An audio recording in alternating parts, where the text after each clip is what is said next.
Hello, everybody. As many of you know, we've been involved with working with business owners and doing 401k plans for more than a quarter of a century. And in doing such, we've realized that there are tremendous advantages of putting money into a 401k plan from a corporate standpoint, incentivizing employees and so forth. There's also disadvantage of these programs. And that's why there are programs called non-qualified plans that are designed to do things that you can't get with a normal 401k plan or defined benefit plan. So we're going to take some time today, and I'd like to go through a couple different things. I want to introduce first Kenny DePaola.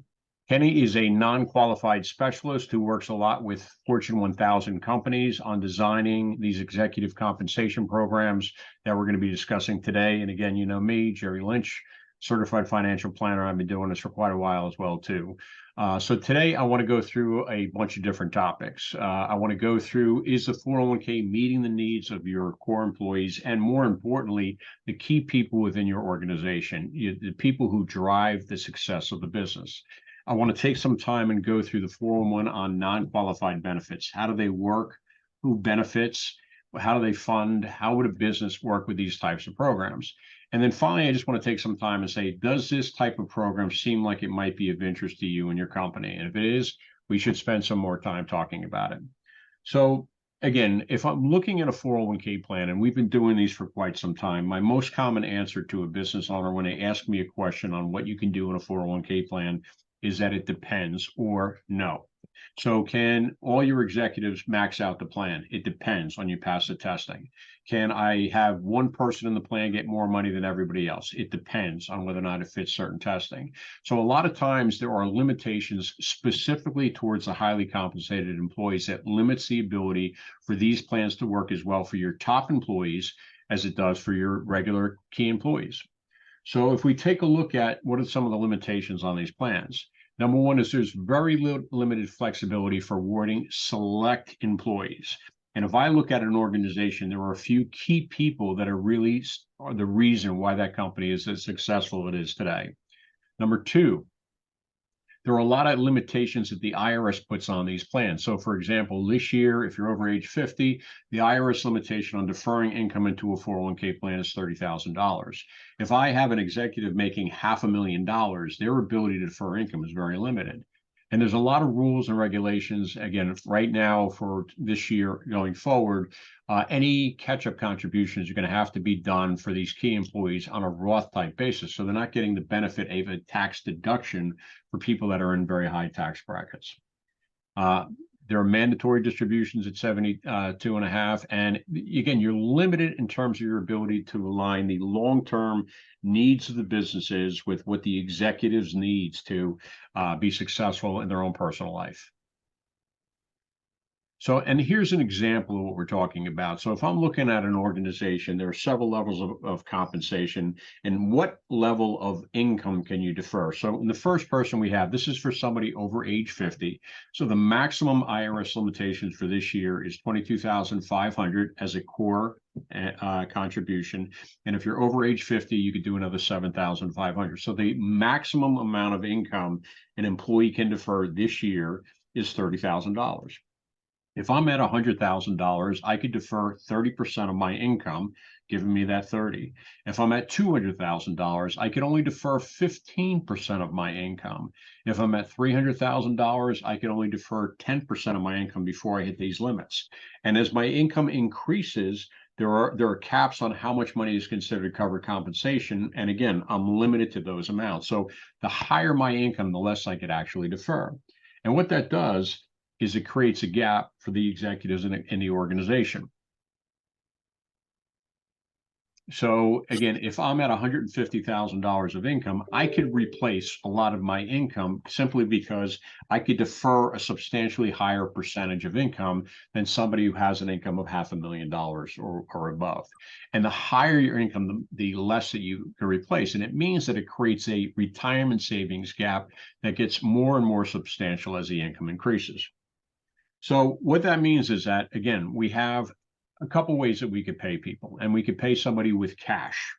And cash, I don't like for a couple of reasons. Number one, if I pay somebody a $50,000 bonus, immediately 25,000 of that is going away in different types of taxes. So that 50 grand bonus that I just paid him, now it only sees $25,000 going to the executive.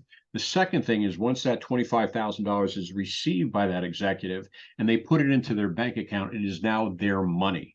And I lose the ability to work with that money and have any control over it as a business owner. So when I'm looking at long-term incentives, the problem that I want to do is I want to have something that long-term ties the executive in. Once I make that cash contribution, it's not efficient from a how much does it cost me versus what they receive, and I lose all the control going out there. Now, qualified plans work well. I think they're great programs. We do a lot of these things, and we do them, again, for more than a quarter of a century. However, there are limitations, whether we're talking about defined benefit plans such as pensions, 401k plans, ESOP, profit sharing, 403bs, et cetera. There are limitations in these types of programs. And that's what's going to lead me to say, Kenny, why don't you tell me a little bit about the non-qualified plans and how they're going to make our life so much better? Yeah, sure. Thanks, Jerry.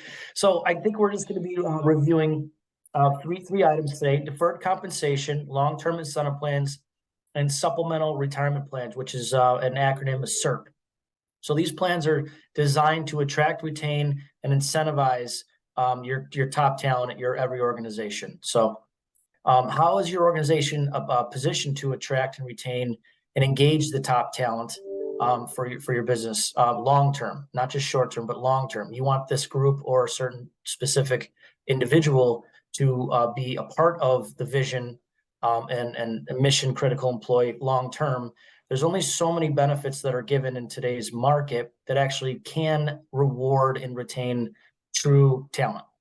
So as we move through the circles here, like I stated before, these plans are designed to recruit talented individuals for your organization. So ways that these plans, non-qualified benefits, do that is in today's market, you give someone a sign-on bonus, and 2 months later they take the sign-on bonus and they leave the organization, they go back to where they came from. Well, you just lost a lot of money and you paid that person probably a little bit of a salary, and then you got to kind of start all over again, and inevitably that costs a lot of money. It's usually 400% loss of a good employee to start over again. So that's just one example of a way to recruit and to dangle the carrot for someone to come over to your organization, as well as to have a plan like this, which we're going to cover. So the retention aspect of a non-qualified benefit is super attractive from the organizational perspective, because they could put vesting schedules on the company's contribution within this type of plan, so that it engages the employee to stay until that money vests at 100%, or continue the program or the compensation scheduling incentivized compensation program even longer than that. So it's a super motivational factor for people trying to earn a lot of money. The reward that's given is obviously compensated and a value of $1. And it gives the individual the ability to defer the dollar at a whole dollar, as opposed to paying ordinary income or given cash and then having to pay taxes. They could defer the money at a whole dollar inside the non-qualified plan. A lot of these plans are set up for retirement as well as in-service distributions. So what does in-service distributions mean? Unlike a 401k plan where you have to generally wait to 59 and a half years old, a non-qualified plan, you're allowed to receive the money just at a later date and time, whether that be 3 years, 5 years, 10 years down the line. And you could actually save the money for life events, which is super critical in today's world to have access to your money.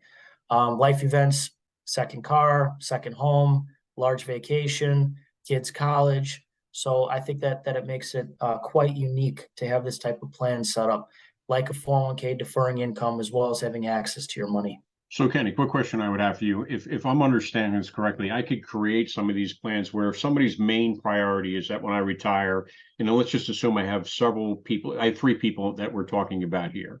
One plan could be set up for an executive different from everybody else's, that when I retire, I get a payout for 10 years, let's just say.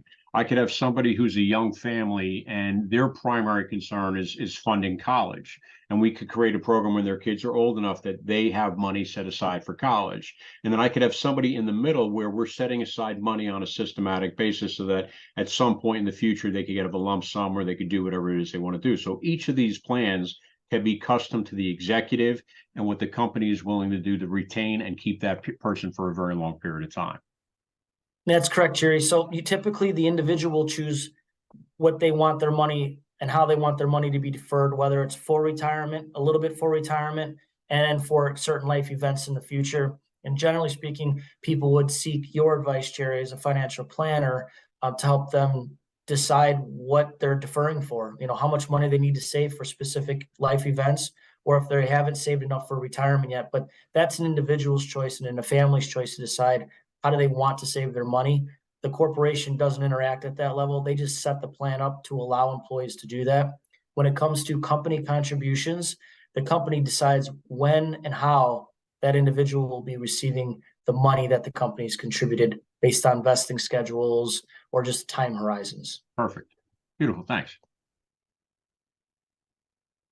So just simply stated, it's a simple definition of a non-qualified benefit. It's just an arrangement between an employer and employee to receive payment at a later date. So I'm saving money and deferring money and investing money today without it being taxed, and I'm going to elect to receive an X amount of money at a later date. And it also, the advantages of deferring money is you get to lower your taxable wage base. So you get to dictate with your financial advisor or personally, if I defer an extra $50,000 inside the non-qual, will that put me in a lower tax bracket this year? It might, and if it does, that extra $50,000 or maybe the extra $10,000 allows you to get into that lower tax bracket, which could be very advantageous. I'm sure people around this time of year that we just all got done, paying our taxes. You're speaking to your CPAs, you're all trying to figure out that, what other benefits do I have or other deductions can I receive? You can deduct as much as you want, meaning defer as much as you want to receive that and put yourself in that lower tax bracket, which is a very unique proposition. So just to review some of the key advantages for employees, there is no contribution limit to non-qualified benefits. So I do have some clients and some executives that defer $1 million inside of a plan or more, depending on their bonuses and commissions, or as little as $10,000. It just all depends on what the individual's goals are personally and professionally. The reverse discrimination imposed by the qualified plans are for the general population. What I mean by that is for everybody, right? And as you get into high income earners or people receiving large commissions or large bonuses, they're limited on how much they could actually defer or save pre-tax. So this gives them that extra bucket to not only max out their 401k, but also defer whatever amount of money they want to. And it's going to look and feel just like the 401k, except we have to rename it, and it's considered by the definition of non-qualified benefits. As well as filling the retirement gap. As you could say, the most advantageous way to save money is pre-tax, especially when you're investing in the stock market. A lot of people at high income earners have brokerage accounts. That's all after tax. So pre-tax, when your money's working in the stock market at a whole dollar per se, it's a lot stronger for compounding interest pre-tax than it is to have to pay tax and then invest the money.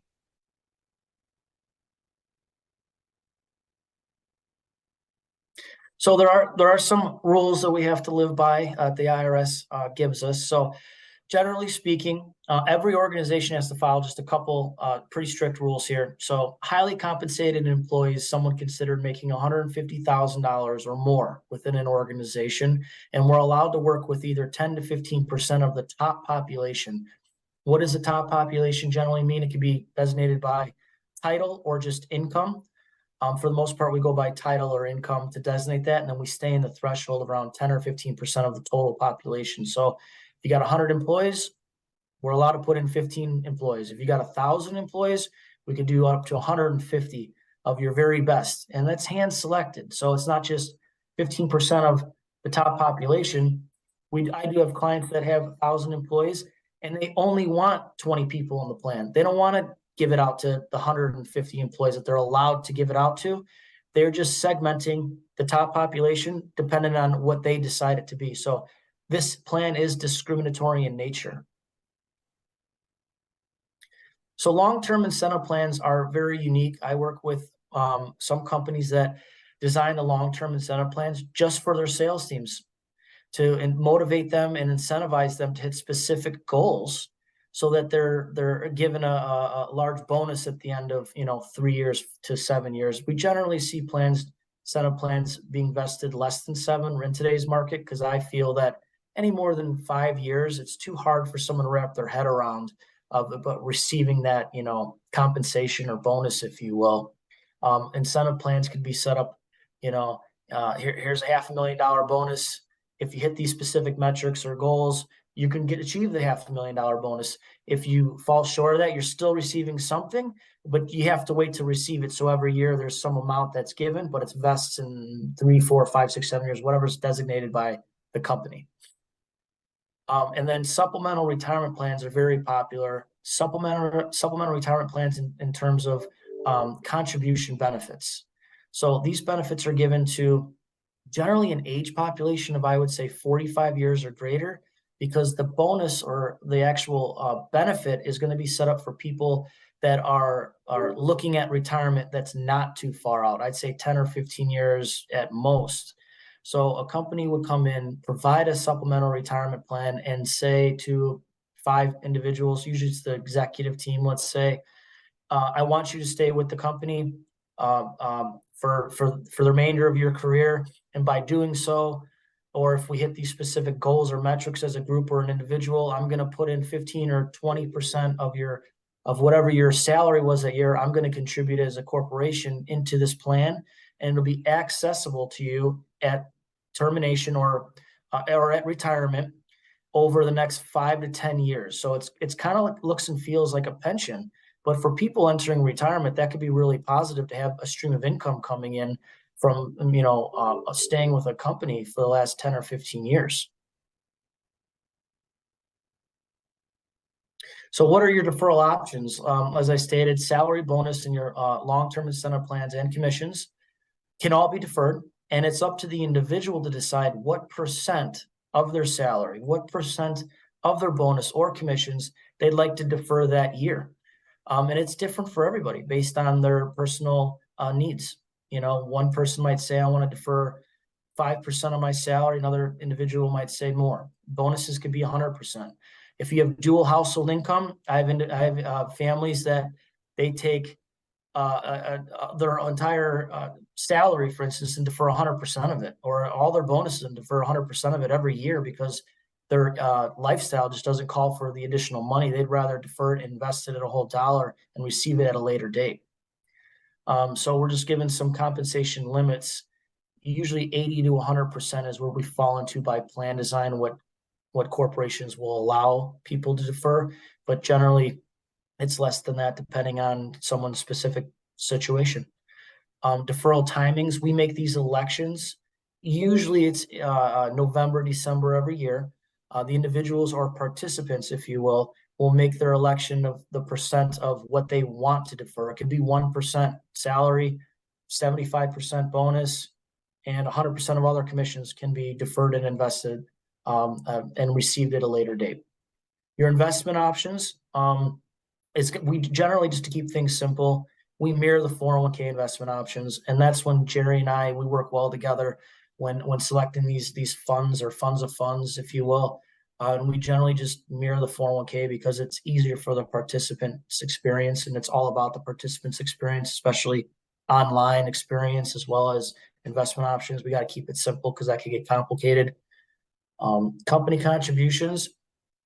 The only way to really make the seat sticky, I think, in today's environment is if there is a company contribution with a vesting schedule. And to keep it simple, and it's a de minimis amount most of the time, you can just, as a corporation, you could elect to do another match inside of the non-qual plan, like a 401k match, and restrict it from the individual having access to it for 3 years, 4 years, 5 years, then it vests. So it's going to look and feel just kind of like the 401k, but when the company starts to contribute to an individual and they tie a vesting schedule to it, generally speaking, people don't want to leave money on the table. So they'll stay with programs like this. And then the last thing I'd like to discover on that page, we can go back, is the distribution options. This is where it becomes super flexible. So generally people don't take lump sum distributions going into retirement, they generally like to do it in installments. And installments means, 10 or 15 years, around 10 years, they'd like to take installments. So if you have $500,000 that's been deferred inside of a non-qualified benefit plan with your company, depending on your financial advisor, people of this income have multiple buckets set up, not just a 401k and a non-qualified benefit. They have maybe a second home that's generating income, maybe some permanent insurance that could be subsidizing income. They have a non-qualified benefit, they have a 401k, and maybe a small business. We don't know, but everyone's going to be different. But the idea is they have multiple buckets set up. You're not going to want to take a lump sum. You're going to want to distribute your 401k at an X amount of money per year. You're going to want to distribute your non-qual at X amount, and it's distributed every single year with different buckets being pulled for different purposes at an X amount of money until the bucket is actually depleted over 10 or 15 years and not all at once. All right, so just some of the comparing and contrasting these plans so that you can differentiate them in your mind. So as I stated before, there's a limit on your 401k, and individuals and people and participants wish they could defer more or double down, triple down, quadruple down on their 401k. A non-qualified plan allows this at endless amounts. Target participants, it's usually a select group of people that you're trying to tie into the company for performance or growth, or just an individual that's a mission critical employee, as I like to say.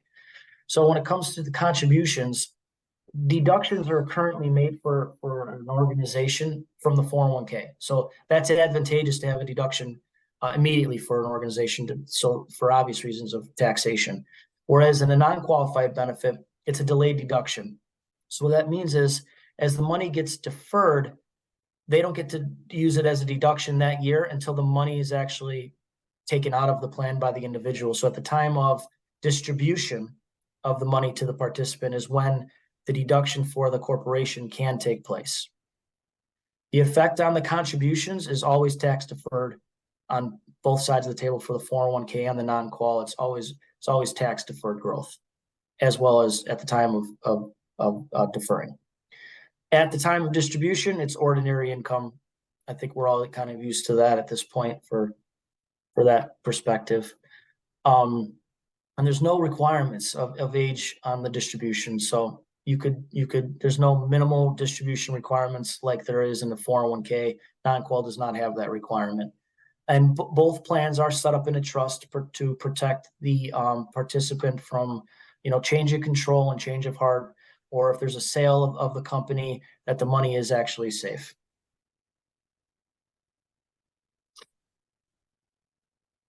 And so just reviewing how this creates some value for your organization, I kind of reviewed quite a bit of it, but it's about the mission critical employees that are very dependent. You're dependent on these individuals for growth of the company and sustainability and or culture. We can't forget how culture plays an important role. If you have a couple of superstars that create the culture, they're an important piece of the puzzle. And this helps create competitiveness in the market. What I mean by that is 93% of the Fortune 1000 have more than one non-qualified benefit.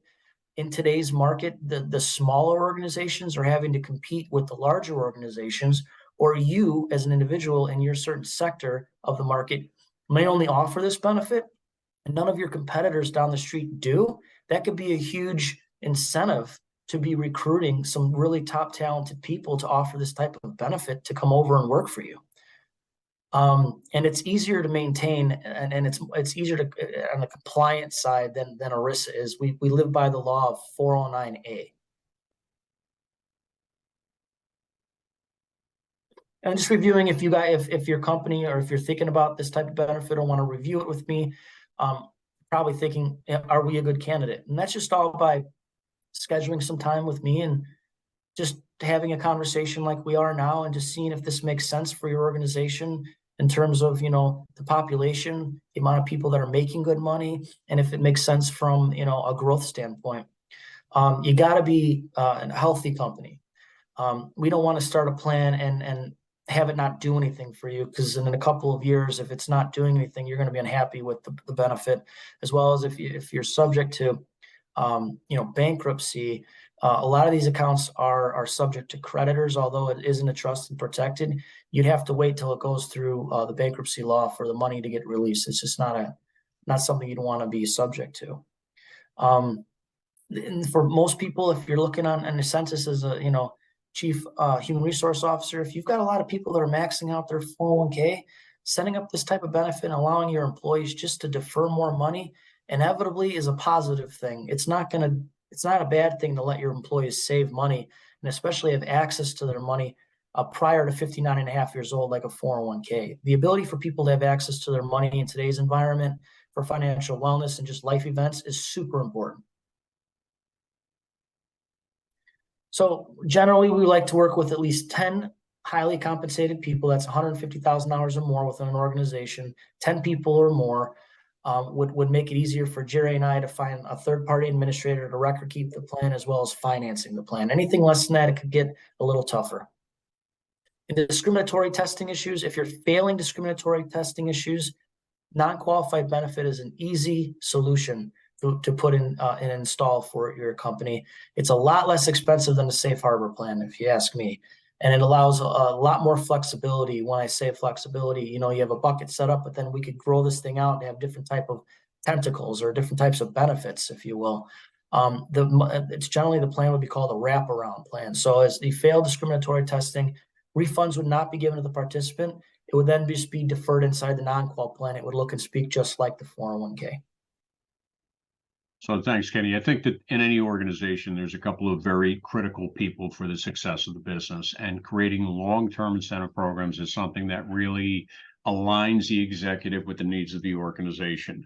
Qualified plans work to a certain extent. Paying somebody cash works to a certain extent.